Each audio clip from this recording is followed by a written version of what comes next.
अस्सलामुअलैकुम। अशफाक अहमद साहब की किताब ज़ाविया की जिल्द दोम से जो आज हम चैप्टर सुनेंगे, इस किताब का आखिरी चैप्टर, उसका नाम है धरती के रिश्ते। मैं बड़ी दर्दमंदी से और बड़े दुख के साथ कहता हूँ कि यह हमने अपने साथ क्या करना शुरू कर दिया है। हम अपने रिश्तों को पहचानने की कोशिश नहीं करते। ये बात हमें बड़ी ही खौफनाक जहन्नुम की तरफ लिए जा रही है।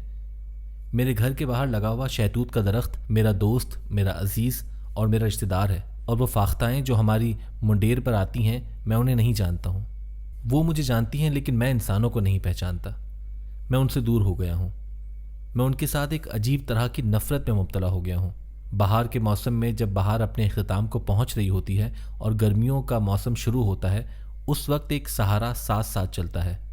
वो बरखा रुत का सहारा होता है, सावन का सहारा होता है कि बारिशें आएंगी, मेना बरसेंगी, और फिर हम जिस्मानी तौर पर ना सही जहनी तौर पर पूरे के पूरे बरहना होकर बरसती हुई बारिशों में नहाएंगे और फिर से अपने प्यारे बचपन में पहुंच जाएंगे। पिछले दिनों तमाम आलम में वाटर डे मनाया गया। सुना है कि दुनिया से पानी कम हो रहा है।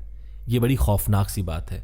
बावस्फ इसके कि इंसान की खिदमत के लिए सारे पहाड़ बड़ी बड़ी करोड़ों टन की पगड़ियाँ बांधे हर रोज़ सुबह उठकर सूरज की खुशामद करते हैं कि खुदा के वास्ते 2-3 किरणें हमारी तरफ फेंको, हमने इंसानों को पानी भेजना है। हमारे बाबे और बुज़ुर्ग बताते हैं कि जितनी भी बेजान चीज़ें हैं, ये इंसान की खिदमत के लिए दीवाना वार चल रही हैं। आदमी आदमी की खिदमत करने के लिए तैयार नहीं है। लेकिन सूरज बहुत परेशान है। वो कहता है कि मेरी सारी किरणें ले लो, लेकिन ए पहाड़ों, इंसान को किसी न किसी सूरत पानी पहुंचना चाहिए। एक हमारा मजदूर बाबा है, वो मुझे कहता है कि अशफाक साहब, आपको पता नहीं है कि सुबह के वक्त सतह के ऊपर सुई गैस होती है। वो नीचे की सुई गैस को आवाज़ देकर कहती है कि लड़कियों जल्दी करो, ऊपर की तरफ आओ, लोगों ने नाश्ते बनाने हैं, बाहर निकलो और इंसानों की खिदमत करो।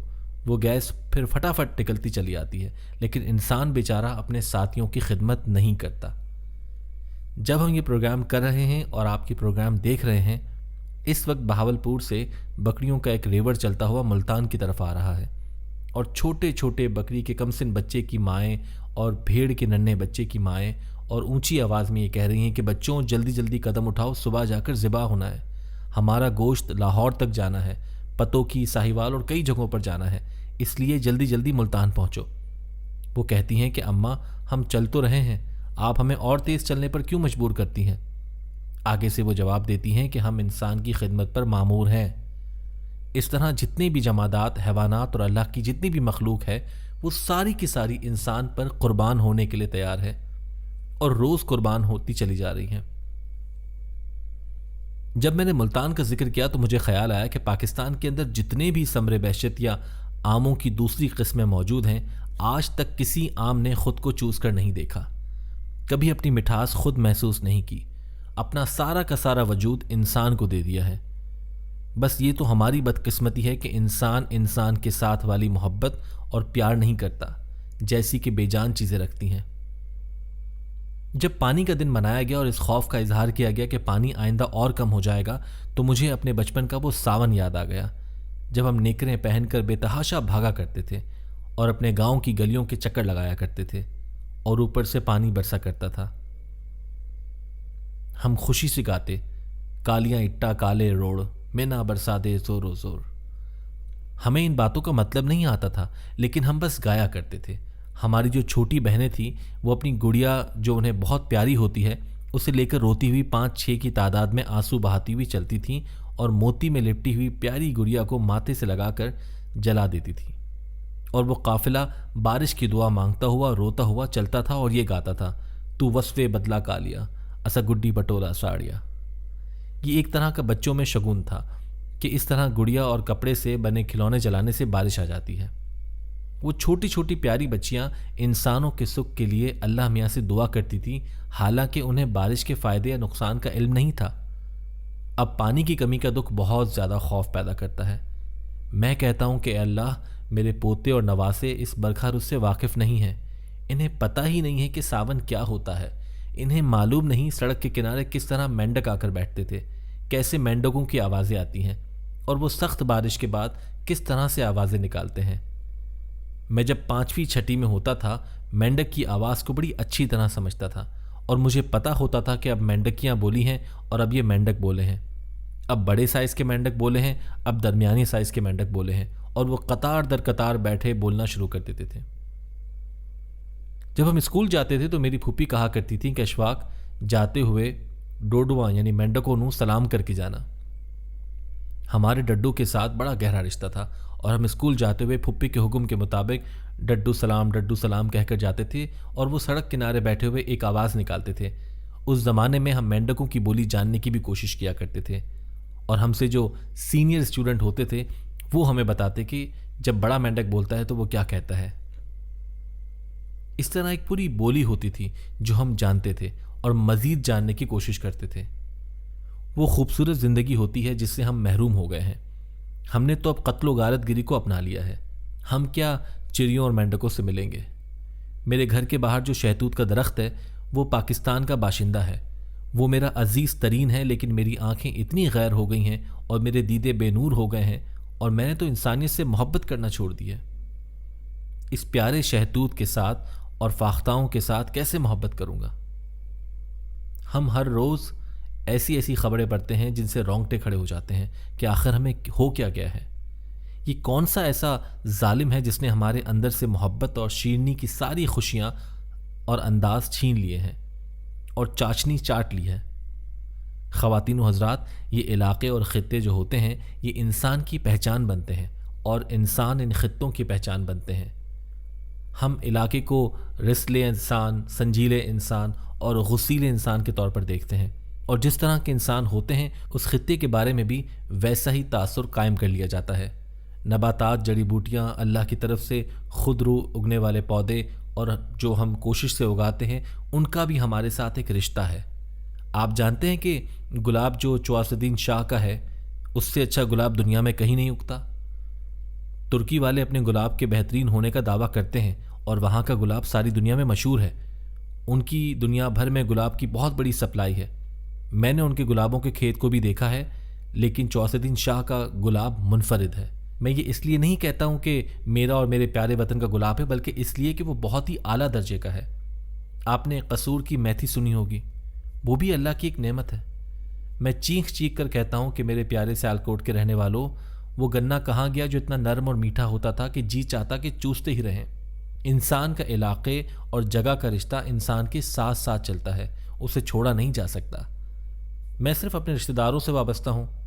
मेरे और कई अजीज़ और बहुत ही करीबी अजीज़ हैं। मेरे सिर्फ मुसलमान, पारसी, शिया, सुन्नी, बाबरी, ईसाई, मेघवार, गेरी ही अजीज़ व अकारिब नहीं हैं, बल्कि वो जानवर भी मेरे अजीज़ रिश्तेदार हैं। ये मेना, ऊँट, फाख्ताएँ, दरख्त, कीकर, शहतूत, तोते भी रिश्तेदार हैं। जब मैं एक पौधा जहन में बोता हूँ तो मैं उसके साथ अपने आप को भी बोता हूँ। कभी आप गौर करके देख लें, वो पौधा बोने के बाद मेरे अंदर भी उसकी नशोनुमा शुरू हो जाती है। जब आप किसी चिड़ी मार से तोता लेकर उड़ाते हैं और वो टें टें करता हुआ घर को जाता है तो आप भी घर को जाते हैं। जब तोता घर पहुंच जाता है तो आपकी रूह और आपके वजूद भी सुकून के घर में पहुंच जाता है।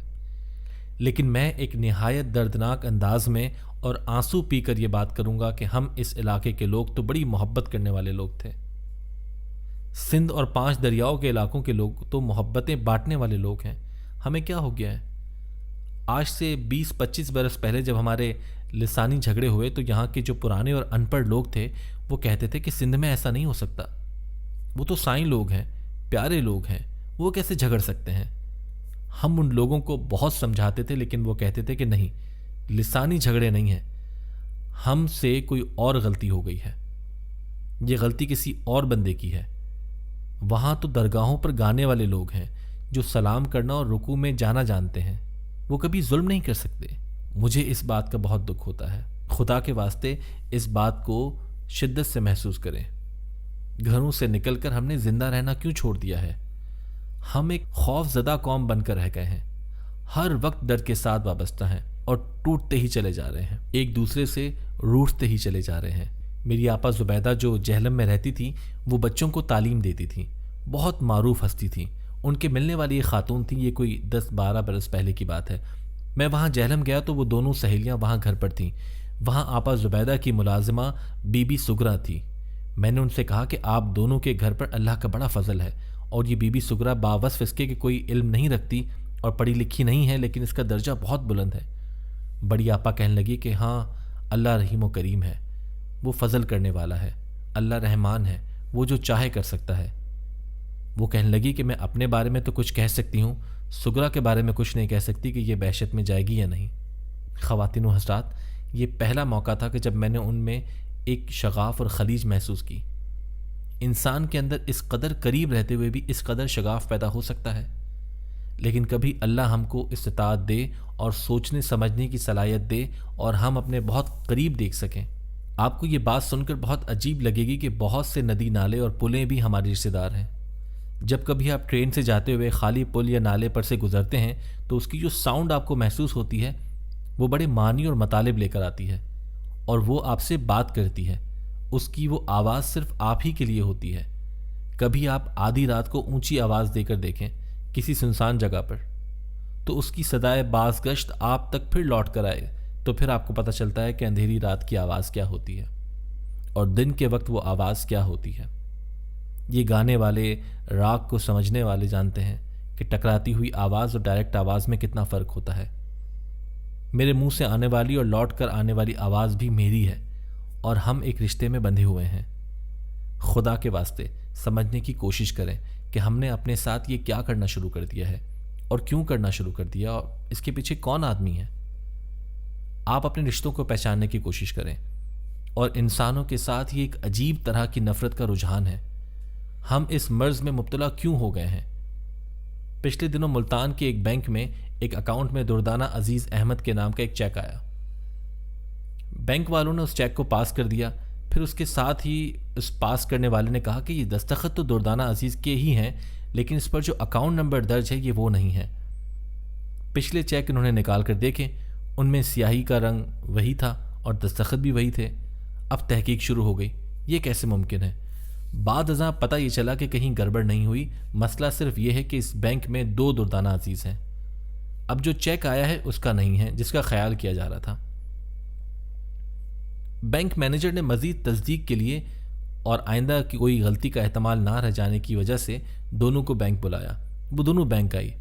मैनेजर ने मुझे बताया कि जब वो दोनों बैंक में दाखिल हुई तो हम ये देखकर हैरान रह गए कि उन दोनों का कद एक जैसा था और दोनों ने तकरीबन एक जैसे कपड़े पहन रखे थे। एक ज़रा सी गोरी थी और दूसरी का रंग ज़रा गंदुमी था। उनके दस्तखत बिल्कुल एक दूसरे के साथ मिलते थे और जो नीले रंग की स्याही एक इस्तेमाल करती थी दूसरी भी वही इस्तेमाल करती थी। उनकी कारें भी एक ही मॉडल, एक ही कंपनी और एक ही डिज़ाइन की थी। बस उनकी कारों के नंबर में फ़र्क था। एक की गाड़ी का नंबर MN1715 था जबकि दूसरी की कार का नंबर MN1571 था। वो दोनों भी एक दूसरी से मिलकर बहुत खुश हुई और आपस में सहेलियां बन गईं। दोनों के खावंदों का नाम भी अजीज़ अहमद था। दोनों के शौहर चिश्तिया सिलसिले से ताल्लुक़ रखते थे। अल्लाह फरमाता है कि ऐ लोगों, एक दूसरे के करीब आ जाओ और एक दूसरे को अपना रिश्तेदार जानो। ख़वातीन व हज़रात, किसी न किसी हवाले से और किसी न किसी तरीके से हम एक दूसरे के रिश्तेदार तो हैं। आखिर हम जितनी भी भागने की कोशिश करें, हमने आखिरकार तो बाबा आदम तक ही जाना है। हमारा हिसाब डार्विन के हिसाब की तरह नहीं है, बल्कि हमें लौटकर वहीं जाना पड़ता है जहाँ से चले थे। हम अब इसी बरखा रुत की दुआ करते हैं और अल्लाह से फरियाद करते हैं कि अल्लाह हमारे लिए वैसी ही बारिशें भेज जैसी बारिशों में हम गली मोहल्लों और खेतों में भागा करते थे। वो सावन भेज जिस सावन में हम मीठी रोटियां पकाया करते थे।